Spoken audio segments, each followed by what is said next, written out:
Welcome back to another life-changing story in our English learning series. Before we start, I want to ask you a simple question. How do you treat the people who cared for you when you were weak? Stay with me until the very end of this video, because the final moment of this story will leave you with tears in your eyes and a lesson you will never forget. As always, listen carefully.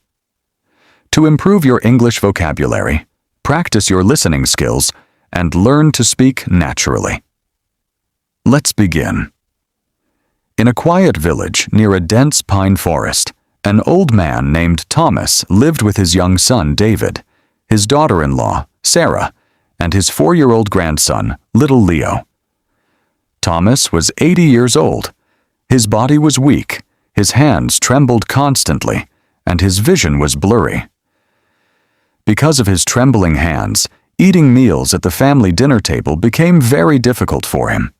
He would often drop his spoon, spill hot soup onto the tablecloth, or break fragile ceramic plates. Sarah grew increasingly frustrated with the mess every evening. "I cannot tolerate this anymore," she complained to David one night. "He spills soup everywhere, and the sound of his shaking spoon drives me crazy. We need to do something." David loved his father, but he wanted peace in his house. So he agreed with his wife. The next morning, David built a small, separate wooden table and placed it in the dark corner of the dining room. From that day on, old Thomas was made to sit alone in the corner during family meals.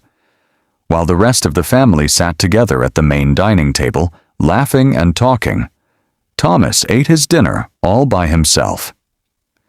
Because he had broken 2 valuable ceramic bowls, Sarah gave him his meals in a cheap, rough wooden bowl so it wouldn't break if he dropped it.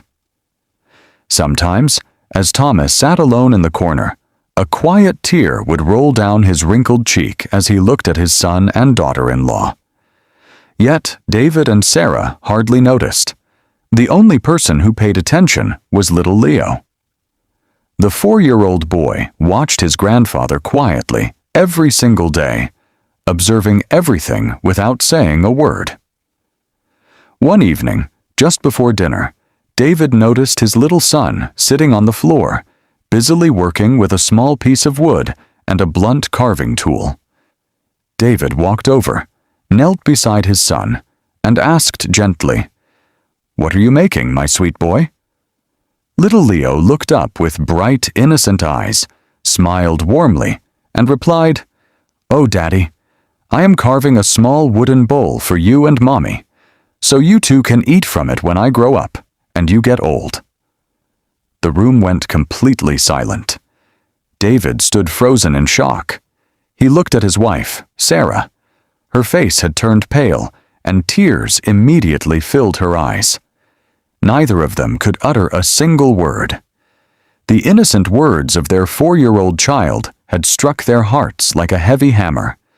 They suddenly realized the painful example they were setting for their own son. Without saying a word, David walked over to the dark corner of the room. He gently took his old father by the hand and led him back to the main family table. Sarah quickly pulled up the comfortable chair, set a proper plate before Thomas, and brought him warm food.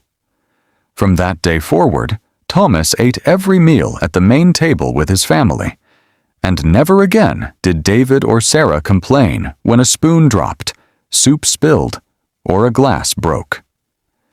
They understood that love, respect, and kindness always return to us through the eyes of our children.